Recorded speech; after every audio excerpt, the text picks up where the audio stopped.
So you are going to buy a dead shopping mall, the flickering fluorescent light over an empty food court. The one escalator is still running for nobody, and somewhere in your head the same thought every American has the first time they walk into one of these places is this is a corpse. It's worthless and nobody wants it. You could probably buy the whole thing for the price of a nice house, and that assumption is completely reasonable. It's also completely wrong because in September 2020, the two largest mall landlords in America, Simon Property Group and Brookfield, spent $692 million buying a bankrupt department store called JCPenney, not to run it, not because they love selling khakis. They bought it to keep it breathing, because if it stopped, their malls would start dying too. Nobody spends $692 million on a corpse. And that same year, a shopping center in San Francisco that had lost more than 95% of its tenants, no Nordstrom, no Bloomingdale's, no movie theater, still drew a bid of $130.2 million at auction. Now you think you can buy it, surely. But before buying it, subscribe to my channel because I'll be going to tell you about the stupid rich math of this business and about anything you want to own. Comment below. Now you ask, who am I? Let me introduce. I'm your friend Leo Franz. I read the bankruptcy filings and the auction records so you don't have to. So a dead mall isn't worthless, but in actual, it's something much stranger. It's a building that failed at the one job it was built for, sitting on top of an asset that might be worth a fortune or might bankrupt you the moment you sign. And by the end of this, you'll know exactly which one you're buying. First rule first, make it clear that you are not buying a mall, but you're buying three things stacked on top of each other, and only one of them shows up in the listing photos. You're buying land, usually 40 to 90 acres of it, sitting on a highway exit that was chosen decades ago precisely because it was the easiest place in the county to reach by car. You're buying an income stream from whatever tenants are still paying rent. And you're buying a legal and financial position with a stack of loans, tax obligations, zoning rules, and lease clauses that come welded to the property whether you want them or not. In a lot of cases, the building is the main problem. It's the thing standing between you and the land you actually came for. Now the price ladder? Dead malls are not one market, they're three, and they barely resemble each other. At the bottom you have the true zombie, a Class C regional mall in a shrinking town, anchors gone, occupancy in the tank. These trade for almost nothing. In 2018, Enfield Square in Connecticut sold at a 10x online auction for $185 million for an entire enclosed mall. According to Capital One Shopping's research, the average vacant mall in America sells for about 43% below what its previous owner paid, and closed malls sit empty for an average of nearly 4 years before anyone does anything with them. In the middle, you have the dead mall with a pulse, a Class B property doing $300 to $500 in sales per square foot, running around a 9% vacancy rate and still limping. In October 2025, Shop-Off Realty finished buying the bulk of the shuttered Westminster Mall in California for roughly $93 million, but notice what they were really buying, an 89.3-acre site visible from the 405 freeway, which they plan to level and turn into 2,250 homes. And at the top you have the fallen giant. The San Francisco Center was valued at more than $1.2 billion in 2016. By 2025, it was worth under $200 million and still sold for $130.2 million. That's a property that lost roughly 85% of its value and was still a 9-figure asset. So how does this machine actually make money when it's alive? Because you can't understand why it dies until you understand how it was supposed to live. A mall runs on a rigged rent structure, not rigged in a cheating sense, rigged in an engineering sense. The tenants do not all pay the same, and they were never supposed to. At the center of it is the anchor of the big department store. And here's the part that breaks people's brains.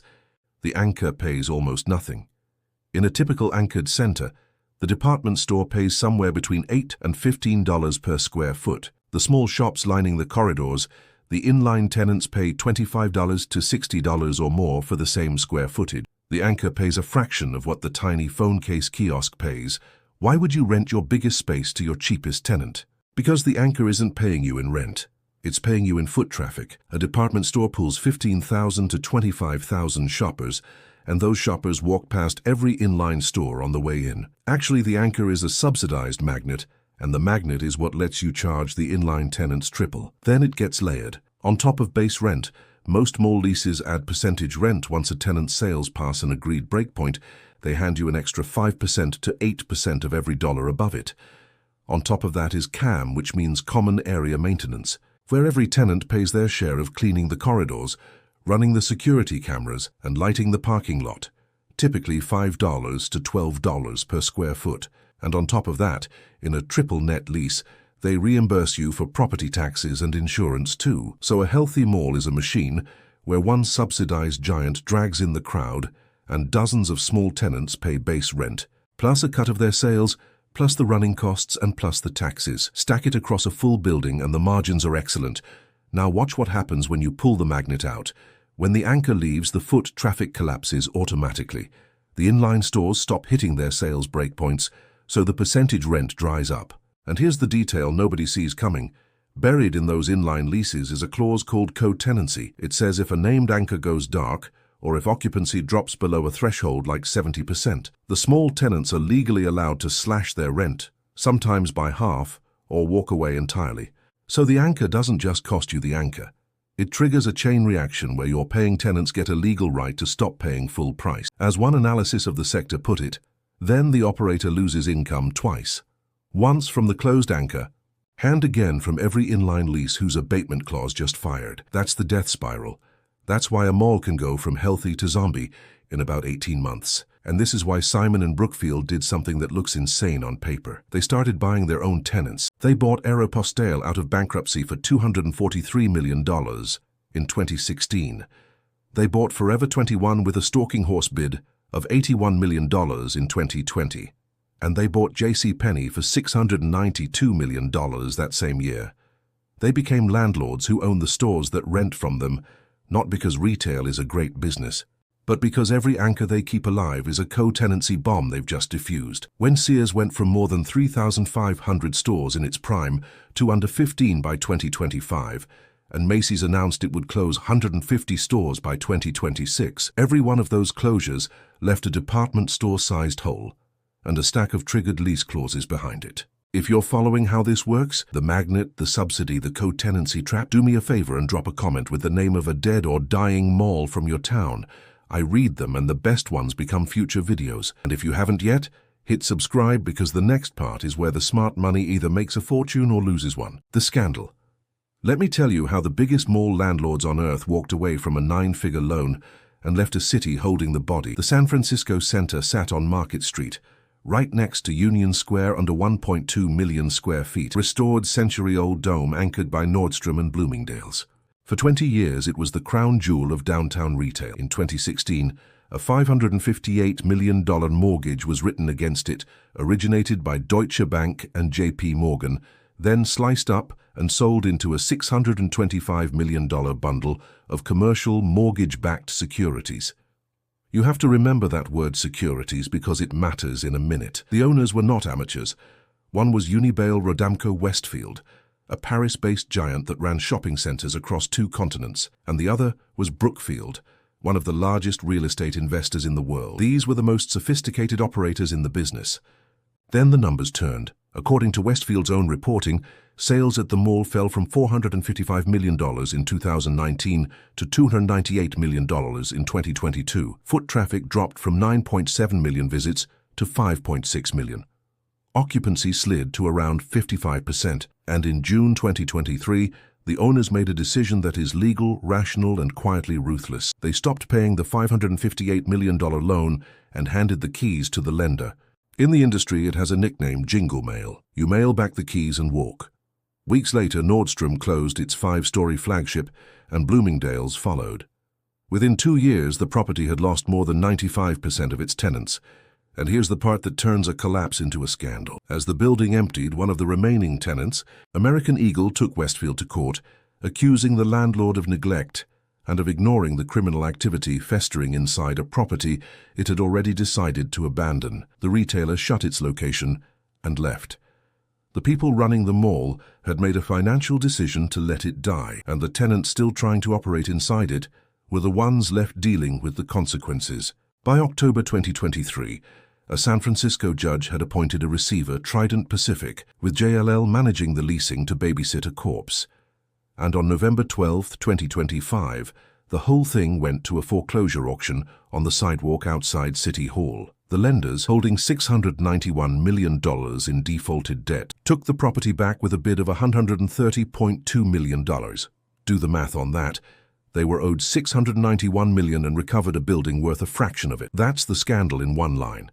The most sophisticated real estate players on the planet looked at the math, decided the building was worth less than the loan, and mailed the keys back, leaving the city, the tenants, and the taxpayers to sort out the body. And it was all perfectly legal, because the loan wasn't really owed to a bank you could negotiate with. It was owed to a faceless trust full of bond investors, which brings us to the trap. Now it's the stage. You bought the cheap dead mall, you think you got a deal. Here's what nobody warns you about.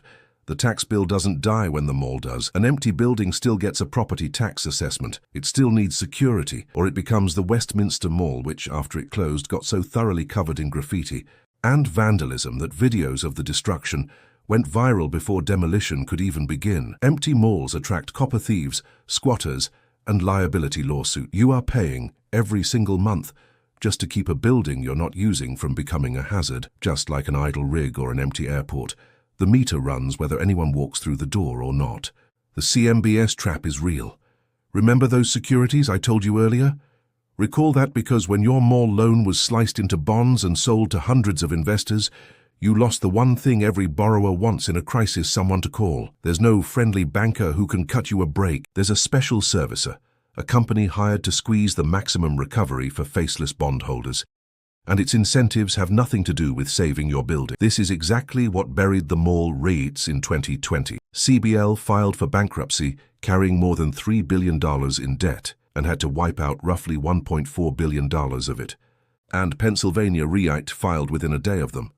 When your debt is a bond, nobody is on your side. Let's talk about the fantasy now. Everyone's plan is the same. I'll turn it into apartments.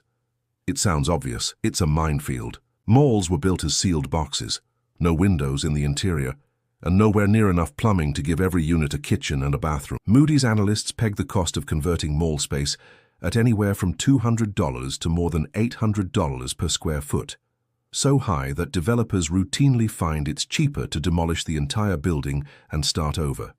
Then there's zoning. Your land is zoned for retail, and turning it residential means public hearings and neighbors who don't want the traffic. The Raritan Mall project in New Jersey, 276 apartments, got tangled in a lawsuit for $100 million that wasn't withdrawn until February 2025, and the site sits in a flood zone near a river that supplies drinking water to millions. Years can pass before a single wall comes down. Put it together and the cheap dead mall reveals its real price. Taxes and security bleeding you monthly, a loan you can't renegotiate, and a building that costs more to convert than to flatten. The discount was never the deal. The discount was the bait, the math. So let's actually run the numbers, the way we do at the end of every one of these. The optimistic scenario is that you buy a Class B dead mall in a growing metro for $40 million at a decent location, a highway on one side, a city expanding toward it. You spend 3 to 4 years and a lot more capital demolishing the box and rezoning the land. And you do what Centurion American did with Collin Creek Mall in Plano, Texas. Keep 325,000 square feet of retail, then build 2,300 apartments, 500 homes, and 1.5 million square feet of offices on top of it. You didn't buy a mall, you bought the raw land for a small neighborhood at a discount because the dead mall scared off everyone who couldn't see past the empty food court. Done right, the land alone ends up worth multiples of what you paid, and the rents from thousands of residents dwarf anything the old stores ever generated. This is where the real fortunes in dead malls are made, and it takes years, permits, and patience most buyers don't have. The realistic scenario is that you buy the same mall for $40 million because it looked cheap. The last anchor leaves, co-tenancy clauses fire, and your rent roll collapses. The city fights your rezoning. The building gets vandalized, so your security costs climb. Property taxes don't move. Your CMBS special servicer won't negotiate. Every year the property sits, it costs you millions just to exist, and remember, the average dead mall stays empty for nearly 4 years. You end up doing exactly what Westfield did, walking away, mailing the keys to a lender, and writing off the difference. The gap between the optimistic version and this one isn't a few percent. It's the entire investment. And the numbers say most of them end up closer to the second story than the first.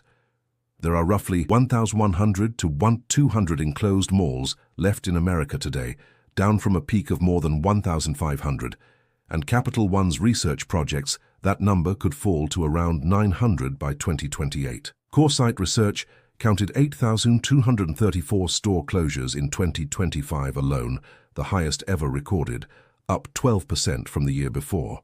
The tide is going out on this entire category, and you're proposing to buy the thing the tide is going out on. But that, in a way, is the whole point.